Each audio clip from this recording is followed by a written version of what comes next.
Assalamualaikum and hello everyone. Welcome back to my channel and to a brand new vlog. उम्मीद है आप सब बिल्कुल खैरियत से होंगे। मैं भी अल्लाह का शुक्र है ठीक हूँ।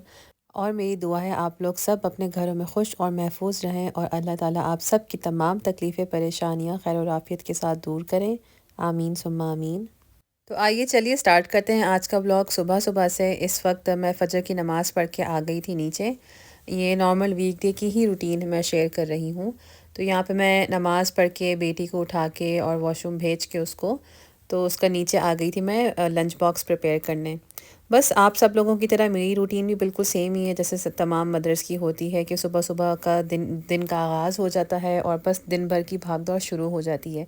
तो बेटी का लंच थोड़ा बहुत प्रिपेयर करके मैंने एग सैंडविच उसको इस दिन दिया था तो एग्स मैंने बॉईल करने के लिए रख दिए थे।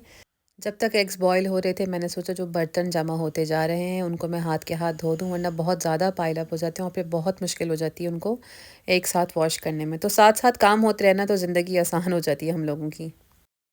कुछ अरसे पहले तक मेरी बेटी स्कूल लंच ही लिया करती थी मगर उसके बाद उसके पेट में काफ़ी दर्द रहने लगा था।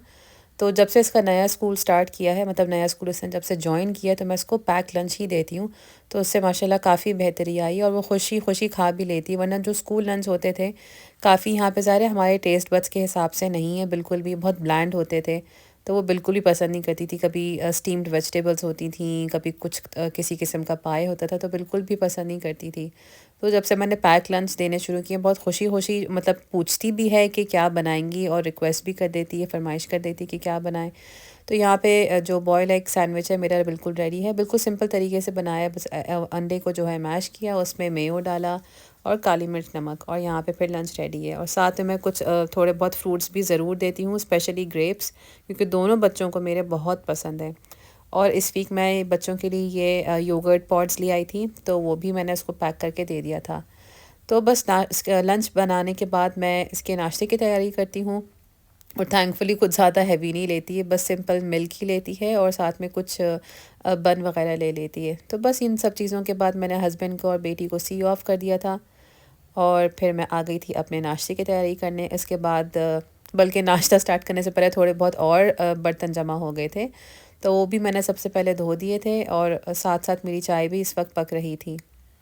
अच्छा शादी से पहले मेजॉरिटी लोगों की तरह मैं भी मॉर्निंग पर्सन बिल्कुल भी नहीं थी क्योंकि हमारे देसी हाउस होल्ड में यही होता है कि सुबह की जो रूटीन है बहुत ही कम लोगों की अच्छी होती है। बस पेरेंट्स की ही ज़्यादातर होती है। तो शादी के बाद और स्पेशली बच्चों के बाद मुझे ये सुबह का टाइम इतना ज़्यादा पसंद आने लगा है। शायद ये वजह है कि मुझे ये टाइम बहुत सुकून का मतलब मिल जाता है और मेरे अच्छे खासे काम भी हो जाते हैं और पीसफुली ये टाइम मेरा गुजरता है। तो बस यहाँ पे भी मैं वो सुकून का टाइम इस वक्त एंजॉय कर रही हूँ और बड़े अरसे बाद बड़े महीनों बाद मैंने अपने लिए स्पेशली पराठा बनाया तो अंडा पराठा यहाँ पे बैठ के मैं एंजॉय कर रही हूँ सुकून से। और फिर थोड़ी ही देर में मेरा बेटा उठ गया था तो उसको भी ज़ाहिर है मैंने फिर नाश्ता दिया। तो इस टाइम बस मैं और मेरा बेटा ही घर पे होते हैं। कभी कभार होता है कि अगर हस्बैंड को थोड़ा लेट जाना है तो वो भी मौजूद होते हैं। तो बस बेटे को नाश्ता देके ख़ुद भी नाश्ता करके मैं आ गई थी दोपहर के खाने की तैयारी करने। बल्कि दोपहर का क्या दोपहर और रात को एक ही हम खाना मैं बनाती हूँ तो वही उसी की तैयारी करी थी। तो मैंने इस दिन मैंने सोचा था मैं कढ़ी बनाऊँगी। काफ़ी अरसे से दिल चाह रहा था तो ये मेरे इन लॉज़ की स्पेशल रेसिपी है। बहुत मज़े की होती है मतलब काफ़ी डिफरेंट रेसिपी है ये। इंग्रेडिएंट्स तो ऑलमोस्ट सेम ही है मगर वो होता है ना हर फैमिली की या हाथ हाथ का भी फ़र्क होता है। तो इसकी जो फुल्कियाँ होती हैं आप यकीन करें इतनी कोई सॉफ्ट बनती है ना। मुझसे खैर अब तक इतनी कुछ ख़ास नहीं बनती हैं कभी बहुत हार्ड हो जाती हैं कभी सॉफ्ट। मगर इसको प्रॉपर रेसिपी अगर आप फॉलो करें तो बहुत मज़े की इसकी फुल्कियाँ भी बनती हैं और कढ़ी तो बनती ही मज़ेदार है देखने में भी मज़े की और खाने में भी मज़े की। तो इसकी जो रेसिपी है मैं इंशाल्लाह डिस्क्रिप्शन बॉक्स में डाल दूँगी। तो मेरी नंद है उसका भी आप लोगों को बताया था कि उसका भी यूट्यूब चैनल है तो इंशाल्लाह आप लोग ज़रूर चेक करिएगा उसका चैनल और बहुत बहुत मज़े मज़े की आपको रेसिपीज़ मिलेंगी। तो कढ़ी की भी रेसिपी मैं इंशाल्लाह डिस्क्रिप्शन बॉक्स में डालूँगी। तो बस कढ़ी को मैंने हल्की आंच पे रख के मैं ऊपर चली गई थी। इस दिन मुझे बच्चों के जो टॉय रूम है तो काफ़ी इकट्ठे हो गए थे और छोटे-छोटे इतने जमा हो जाते हैं ना कि बाज़ वक़्त जब ये लोग खेल रहे होते हैं और मौसम देखिए अल्लाह का शुक्र है अब आहिस्ता-आहिस्ता अच्छे मौसम की तरफ आ रहा है। मतलब थोड़ी ठंड में थोड़ी बेहतरी आ रही है, थोड़ा कम अब ठंडा रहने लगा है। मतलब माइनस में अब नहीं होता है टेम्परेचर। और यहाँ पे देखें आज आज हाँ बिन कलेक्शन, इस दिन बिन कलेक्शन डे भी था। तो मेरा बेटा यहाँ पे खड़े होके एंजॉय कर रहा था ऐसे नज़ारे। इसको बड़ा फैसिनेट करती हैं ये चीज़ें ना। तो खैर हाँ, मैं बताई थी इस दिन मुझे काफ़ी खिलौने इनके डीक्लटर करने थे, क्योंकि जब ये लोग खेलने बैठते हैं ना तो छोटे छोटे खिलौने इतने पाँव में आते, इतने पाँव में आते हैं। तो बस मैंने सोचा कि आज मेरे पास मतलब खाना जो है पक रहा था और थोड़ा बहुत टाइम था मेरे पास, तो मैंने सोचा आज फाइनली इन लोगों के खिलौने डीक्लटर कर लूँ। अच्छा, खिलौने ऐसी चीज़ हैं कि समेट भी लो ना तो ये बिखरे हुए ही लगते हैं। तो इस वक्त आपको दिख रहा है कि सिमटे हुए रखे हुए हैं, मगर मुझे मेरी नज़र में ये बिखरे हुए हैं इस वक्त। और अभी आप बाद में भी देखिएगा, मतलब जो आफ्टर की जो क्लिप्स में डालूँगी, कि उस वक़्त भी जो काफ़ी हद तक मैंने डीक्लटर कर दिया था, काफ़ी निकाल दिए थे, तब भी मुझे बहुत फैले हुए लग रहे थे। मगर क्या करें, ज़ाहिर है कुछ अरसे तक ये स्टेज होती है, फिर इंशाल्लाह बच्चों ने बड़े हो जाना है, तो फिर घर सिमटा हुआ ही रहना है। तो फिर मैं ये बातें सोच के, ये ख़्याल रख के फिर मैं इग्नोर कर देती हूँ उस चीज़ को, फैलावे को। तो यहाँ पे जब मैंने उसको बताया कि मैं मतलब खिलौने फेंक रही हूँ, तो वो बेचारा आ गया कि नहीं ये नहीं फेंके, वो नहीं फेंके, मुझे ये चाहिए, मुझे इससे खेलना है। तो यहाँ पे भी आप देख सकते हैं जिन जिन खिलौनों से नहीं खेलता था ना ये, वो उठा के लेके दूसरे रूम में चले गए कि इसको नहीं फेंकना है। खैर चुपके से मैंने बाद में फेंक ही दिया था। तो यहाँ पे मैंने दोनों जो बॉक्सेस थे, 2 बॉक्स ऐसे थे कि फुल भरे हुए थे खिलौनों से। एक ऐसा था कि वो खुलता ही नहीं था बिल्कुल, जो आप पीछे देख सकते हैं वाइट कलर का। तो उसमें जो खिलौने थे ना वो हार्डली निकालते थे ये लोग, तो वो तो मैंने ऑलमोस्ट खाली ही हो गया। तो ये कॉर्नर आप देख सकते हैं, ये डीक्लटर करने के बाद है। इस कॉर्नर में जो वाइट टेबल है उसके ऊपर सॉफ्ट टॉयज़ का पहाड़ था। तो अब इतना हो गया कि जो 2 बॉक्सेस में खिलौने थे वो एक में कर दिए हैं, और जो पहाड़ था सॉफ्ट टॉयज़ का उसको मैंने वाइट टेबल के अंदर कर दिया। और ये है वो थैला जिसमें सारे मैंने फेंकने वाले खिलौने डाल दिए, क्योंकि सब छोटी छोटी चीज़ें थी, यूज़ में ही नहीं आती थी, ना ये लोग खेलते थे। तो अब ये आफ्टर की क्लिप्स हैं, और इसमें भी मतलब ज़ाहिर है मेरे हिसाब से मैंने आपको बताया कि ये सिमटा हुआ अभी भी नहीं है। तो बस खैर फिर सब ऊपर की सफाई करके डीक्लटर करके मैं आ गई थी नीचे। कढ़ी मेरी ऑलमोस्ट डन थी, जो उसकी ग्रेवी होती वो ऑलमोस्ट रेडी थी। तो यहाँ पे मैंने फुल्कियाँ बनानी स्टार्ट करती थी।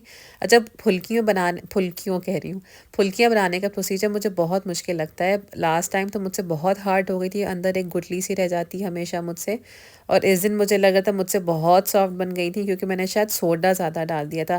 खैर सबको बहुत पसंद आई थी, मेरे हस्बैंड को भी, और थोड़ी सी मैंने अपनी नन को भी भिजवा दी थी, तो वो भी बहुत तारीफ़ करी थी कि बहुत मज़े की बनी है। तो सबका बनाने का तरीका डिफरेंट होता है, 19-20 ही फ़र्क होता है। मसाले तो सारे सेम होते हैं। बल्कि जब मैं अबू धाबी में थी तो मेरी एक नेबर थी, वो पंजाब साइड की तरफ से थी, तो वो कढ़ी में अपने पकोड़े नहीं बल्कि हाँ पकोड़ों के साथ आलू डाल दिया करती थी। और जबकि मेरी मतलब मेरी अम्मी जो हैं, मतलब मेरे मायके में कढ़ी में प्रॉपर पकोड़े बन के डलते हैं, और मेरे इन लॉज़ जो हैं वो कढ़ी में इस तरह फुल्कियाँ बना के डालते हैं। तो सबके अपने डिफरेंट तरीके होते हैं, और ज़ाहिर है सब मज़े के भी होते हैं। तो कभी कभार मैं ये भी करती हूँ कि जब मुझे लगता है कि आज मुझसे नहीं बन पाएगा या फुल्कियाँ अच्छी नहीं बन पाएंगी, तो मैं फिर इसमें सिंपल पकोड़े ही बना के डाल देती हूँ। तो इस दिन अल्लाह का शुक्र है कि फुल्कियाँ अच्छी बन गई थी और सबने बहुत मज़े से एंजॉय करके खाई थी। काम हमारे ख़त्म ही नहीं होते, और देखते ही देखते बच्चों के स्कूल से वापस आने का टाइम आ जाता है। तो यहाँ पे हस्बैंड और बेटी घर वापस आ गए थे, 3 सवा 3 बज गए थे। और बेटे की आप खुशी यहाँ पे देख सकते हैं। इस वक्त मैंने म्यूट किया हुआ है, मगर ये इतना खुश होता है ना अपनी बहन को देख के जब वो स्कूल से आती है। तो बस ज़ाहिर है सारा दिन अकेला होता है, तो बस बहुत ज़्यादा एक्साइटेड हो जाता है। इंशाल्लाह अभी कुछ ही अरसे में नर्सरी ज्वाइन कर लेगा, तो इंशाल्लाह फिर ये भी जाया करेगा अपनी बहन के साथ साथ। तो बच्चे देखते देखते कैसे बड़े होते हैं, वक्त का तो बिल्कुल भी नहीं पता चलता है। तो यहाँ पे आप देख सकते हैं कढ़ी कितने मज़े की लग रही है, कलर वाइज भी कितना अच्छा रिच येलो कलर आया है, और टेस्ट में भी बहुत मज़े की थी। तो इंशाल्लाह आप लोग ज़रूर ट्राई करिएगा, और मुझे कमेंट्स में ज़रूर बताइएगा कि कैसे बनी, या ट्राई करेंगे, इरादा है ट्राई करने का तो ज़रूर शेयर करिएगा। कुकिंग हो या फ्राइंग का काम हो और फैलावा ना हो, ऐसा तो हो ही नहीं सकता। स्पेशली जब मैं कढ़ी बनाती हूँ ना, इतने ज़्यादा, एक तो बर्तन तो चलो होते ही हैं गंदे, मगर फ्राइंग के बाद जो चूल्हा जो गंदा होता है ना वो बहुत टाइम ले लेता है।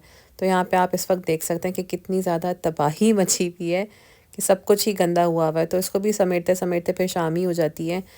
तो यहाँ पे मैंने बच्चों को खाना दे के फिर वो दोनों नीचे आ गए थे। इस वक्त कुरान क्लास मेरी बेटी की स्टार्ट नहीं हुई थी, तो यहाँ पे वो अपनी बहन को चेयर अप कर रहा था कि तेज़ चलाओ तेज़ चलाओ। और बस ड्राज में से लेके ग्लव्स लेके कभी कुछ कर रहा है, चीयर लीडर बना हुआ है। बच्चे वो टीवी पे देखते हैं ना, कभी फ्लैग से जब रेस स्टार्ट होती है तो फ्लैग यूज़ किया जाता है, तो कभी कुछ। तो बस जो भी सिमिलर ऑब्जेक्ट लगता है ना, तो वो किचन की ड्रॉर में से निकाल निकाल के यूज़ कर रहा था। Bada. One, go. Ready. One, ready. Bolo. 1, 2, 3, go. First here. Ow. Yeah. Ow. Heavy. Let's go. मामा देखिए क्या हो रहा है. It's okay. क्या हुआ? Go. Ready, set, go. तो बस मेरा दिन का सेकंड हाफ भी काफ़ी हैपनिंग गुजरता है क्योंकि बच्चे होते हैं साथ, थोड़ा बहुत नैप लेके खाना खा के, तो खेल में ही गुजर जाता है रात तक का टाइम। तो आज का व्लॉग फिर यहीं ख़त्म करते हैं इंशाल्लाह। मुझे उम्मीद है आप लोगों को ये व्लॉग ज़रूर पसंद आएगा, और अगर आप नए हैं मेरे चैनल पे तो सब्सक्राइब करना बिल्कुल भी नहीं भूलिएगा। तो नेक्स्ट व्लॉग तक के लिए टेक केयर एंड अल्लाह हाफिज़।